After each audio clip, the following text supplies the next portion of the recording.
आलोक जी भी हमारे साथ हैं। अगर गौरव रेडी होंगे तो गौरव बताएंगे हमें रूट कहां से राहुल गांधी की न्याय यात्रा गुजरी। लेकिन देखिए उड़ीसा की बात, और समीर भी इसमें कुछ ऐड करना चाहते थे, फिर आलोक जी की प्रतिक्रिया। लेकिन मुझे लगता है कि उड़ीसा में कांग्रेस को बहुत ज्यादा उम्मीद नहीं करना चाहिए। अगर आप 2019 का भी चुनाव देखेंगे तो कांग्रेस को सिर्फ एक सीट कोरापुर तो समीर जी फिर जो आलोक जी कह रहे हैं क्या वो बात फिर ज्यादा बेहतर है कि जरूरी नहीं है कि सीट के रूप में परिवर्तित हो भारत जोड़ो न्याय यात्रा का असर, लेकिन लोगों को इकट्ठा करने में, पार्टी कार्डर को मोटिवेट करने में, और उसमें क्या अहम योगदान रहेगा? इसमें कोई दो राय है कि राहुल गांधी की यात्रा से लोग इकट्ठे हो रहे थे, लेकिन राहुल गांधी जब यात्रा करके निकल जाते तो उस क्षेत्र के जो कांग्रेस का संगठन है उसकी जिम्मेदारी है कि राहुल गांधी की यात्रा के एक काम करते हैं समीर जी एक काम करते हैं, अपने दर्शकों को वो क्षेत्र दिखाते हैं, वो रूट दिखाते हैं जहां से भारत जोड़ो न्याय यात्रा निकली है। देखिए नॉर्थ ईस्ट से यात्रा शुरू हुई है और यहां पूरे आप देखिए पूरे भारत को यहां बीच से निकलते हुए और यहां पर मणिपुर में यही होकर यहां मुंबई में आकर खत्म हुई है। अब यहां से देखिए ये पूरा रूट है जिसको हमने साइंटिफिकली बड़े अच्छे तरीके से कवर किया है।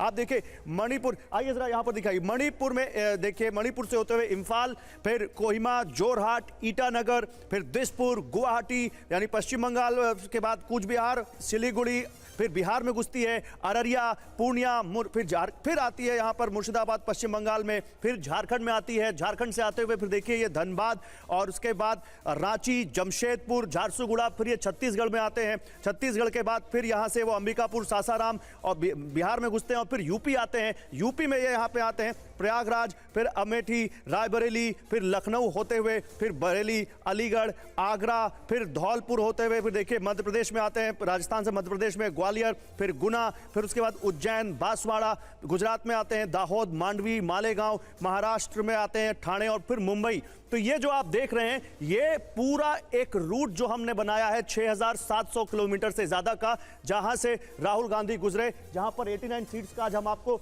ओपिनियन पोल दिखा रहे हैं। और यहां दिखाइए ये यहां पर शिव के पास, शिव अपना टैब दिखाइए जरा, आप ये देख सकते हैं पॉल स्ट्रैट कितने साइंटिफिकली तरीके से, ये मुझे दीजिए, कितने साइंटिफिकली तरीके से यहां पर आप देखिए हम एक एक सीट का यहां अपने दर्शकों को ओपिनियन पोल बता रहे हैं।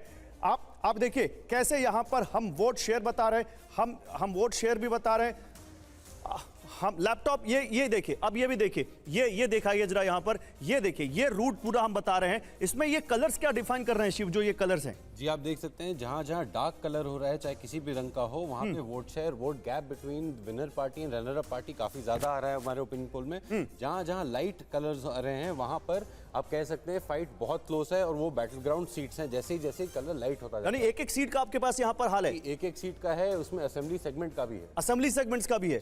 तो ये पूरी जो आपने ये एक्सरसाइज की है ये एक एक सीट पर 89 सीट्स पर की है। और सैंपल साइज क्या होगा 89 सीट्स का? जी सैंपल साइज सिर्फ 89 का हमने पूरे इंडिया भर में 20 लाख का सैंपल लिया है और अप्रोक्सीमेटली आप अगर डिवाइड करना चाहे तो हर कॉन्स्टिट्यूंसी में हमने करीबन 3500-4000 सैंपल लिया। और ये कब लिया आपने? ये 15 फरवरी से 15 मार्च के बीच, यानी जब भारत जोड़ो न्याय यात्रा चल रही थी तभी क्या ये सब? जी जी ठीक है, भारत जोड़ो न्याय यात्रा जब चल रही थी सुमेरा, उसी दौरान लिया गया है और उस दौरान का ये ओपिनियन पोल हम दिखा रहे हैं। सुमेरा जी हाँ, और अब छत्तीसगढ़ की बात कर लेते हैं क्योंकि इसके बाद यात्रा पहुंचती है छत्तीसगढ़। तो अब बारी छत्तीसगढ़ के ओपिनियन पोल को देखने की है। राहुल गांधी की न्याय यात्रा का यहाँ क्या असर है, आइए देखते हैं आंकड़ा छत्तीसगढ़ का। तो छत्तीसगढ़ का जो आंकड़ा है वो अब स्क्रीन पर लेकर आने के लिए मैं कहूंगी। देखिए कुल सीटें 4 जहां से राहुल गांधी की यात्रा गुजरी है, जो प्रभावित होती हैं उससे हम एक बार फिर बता दें कि हम छत्तीसगढ़ की सभी सीटें नहीं, सिर्फ वही सीटें जहां से राहुल गांधी की न्याय यात्रा गुजरी उनके आसपास की सीट, बीजेपी को ये सभी चारों सीटें मिलती हुई दिखाई दे रही है ओपिनियन पोल के मुताबिक। बिल्कुल, तो छत्तीसगढ़ का 89 सीट्स में से 89 सीट्स में से हम आपको 25 सीट का आंकड़ा दिखा चुके हैं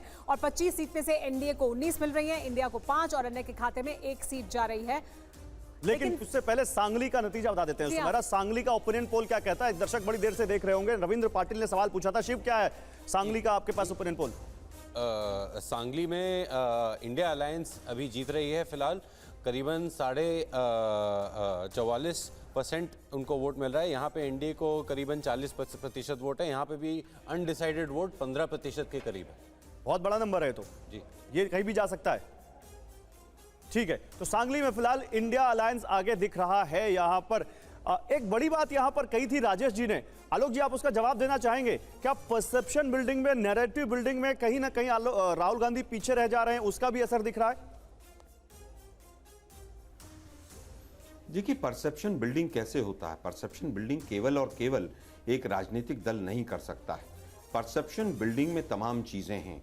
परसेप्शन बिल्डिंग में मीडिया के साथियों का भी बहुत बड़ा हाथ है, लेकिन तबलीगी जमात का अगर एक एक महीने पर शो चलता है और सीमा हैदर एक एक महीने टीवी स्क्रीन पर चलती है और भारतीय सीमा पर 15-15 दिन से अगर वहां पर धरने पर सोनम वांगचुक बैठे होते हैं और उसको नहीं दिखाया जाता है। आज आपने रूट दिखाया, बहुत अच्छी बात है गौरव जी, लेकिन एक बार दो बार कम से कम रैली का फोटो दिखा देते, कम से कम ये दिखा देते कि कितनी भीड़ आई थी। लेकिन फिर भी चलिए कोई बात नहीं, मैं फिर आलोक जी कहूंगा, एक मिनट, आप बीच में बोलते, मुझे भी बीच में बोलने का एक मौका दीजिए। सुनिए, कल हमने राहुल गांधी के मुंबई के उस कार्यक्रम का 15 मिनट स्पेशल शो दिखाया है सर। राहुल गांधी ने क्या कहा ये भी दिखाया है, दूसरे इंडिया के नेताओं ने क्या कहा ये भी दिखाया है। दौरान भी हमने लगातार यात्रा को भी दिखाया है, धन्यवाद करना चाहूंगा, यात्रा में आने वाली भीड़ को भी दिखाया। एक मिनट सुमेरा जी, मैं धन्यवाद करना चाहूंगा, सुमेरा जी मैं धन्यवाद करना चाहूंगा अगर आपने दिखाया है, लेकिन मुझे नहीं लगता कि इतना बड़ा धरना सोनम वांगचुक का चल रहा है और किसी टीवी चैनल ने उस पर 1 घंटे की डिबेट की हो। मैं फिर कहूंगा कि परसेप्शन बिल्डिंग केवल एक विपक्षी राजनीतिक दल नहीं कर सकता है। लोकतंत्र का जो चौथा स्तंभ है उसको भी देखना चाहिए कि किस तरह से देश को कौन सी चीज बेटर है और कौन सी नहीं। हम ये नहीं कह रहे हैं, मैं कल परसों ही एक न्यूज चैनल पर था, पूरा 1 घंटे तक मोदी जी का चेहरा चलाया, विपक्ष के किसी नेता का एक फोटो तक नहीं लगाया। तभी मैंने कहा कि ओपिनियन पोल और ये जिस तरह के पोल्स वगैरह आते हैं, ये इलेक्टोरल बॉन्ड का ही दूसरा मेथड है कि किस तरह से परसेप्शन बिल्डिंग में मदद की जाए।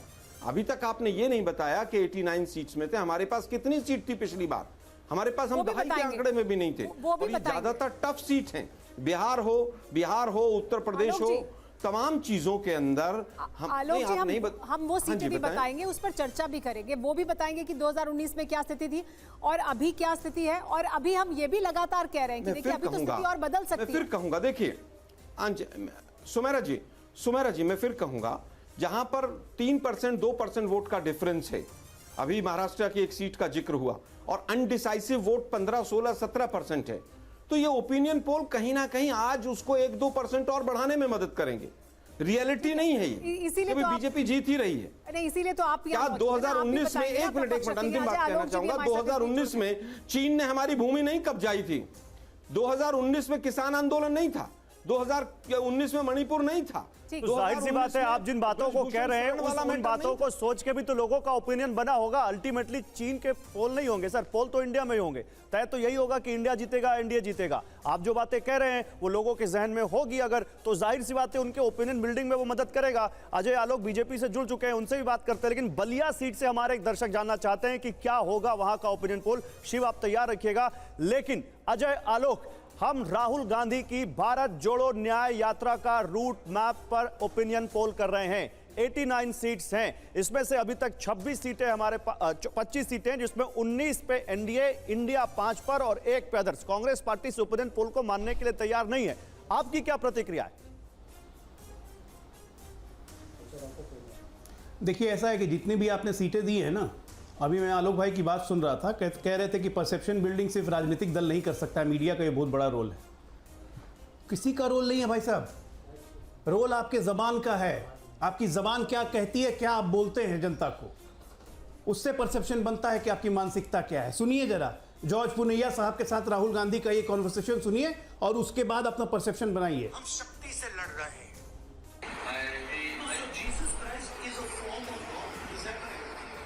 आलोक जी, आवाज यहां तक आ नहीं रही है, वो आवाज सही से नहीं आ पाएगी। आप अपने आप को जो कहना है आप कहिए, आपकी बात वो सही नहीं आ रहा है ऑडियो। आलोक जी आप बोलिए, आप जॉर्ज पुनैया के साथ बैठ के जब बात कर रहे थे तो जॉर्ज पुनैया कहता है कि no, Jesus is the real god, unlike Shakti in Hinduism. उसी के बात को पकड़ के कल ये शक्ति से ही लड़ने लगे। तो परसेप्शन ऐसे बनता है और कैसे नहीं बनता है। और आज एक लंबा चौड़ा उस पर एक्सप्लेनेशन दे रहे हैं, तो सारे एक्सप्लेनेशन पे एक लाइन की बात है। क्या प्रधानमंत्री को गांधी परिवार का समझते हैं क्या, कि सारी शक्तियां उनके चंगुल में आ जाती है, जैसे आपके चंगुल में ये देश था 70 साल तक। किसी पे भरोसा नहीं है, सुप्रीम कोर्ट को गाली देते हैं, चुनाव आयोग को गाली देते हैं, सीबीआई, ईडी, आईटी, सीबीआई, एक एक संस्थाओं को गाली देते हैं, उसके बाद कहते हैं कि चुनाव जीत जाएंगे। इस देश की जनता को हलवा समझा हुआ है क्या आप लोगों ने? अब बोलते हैं कि परसेप्शन मीडिया नहीं बनाता है। अरे जो आप बोलेंगे वही तो मीडिया दिखाएगा, मीडिया का क्या दोष है? और एक कहावत है ना, वो सुनिए ना कहावत आपने, कि जहां पड़े संतन के पांव वहीं हुआ बेड़ा पार। तो एक बजान जाइए, कांग्रेस पे बहुत फिट बैठता है, जहां पड़े राहुल के पांव वहां हुआ कांग्रेस का बेड़ा गर्क। ठीक है, यही होना है। इस पर ये जो आलोक 5-6 शर्मा सीट भी दिखा रहे हैं ना, ये एक भी नहीं मिलने जा रही है।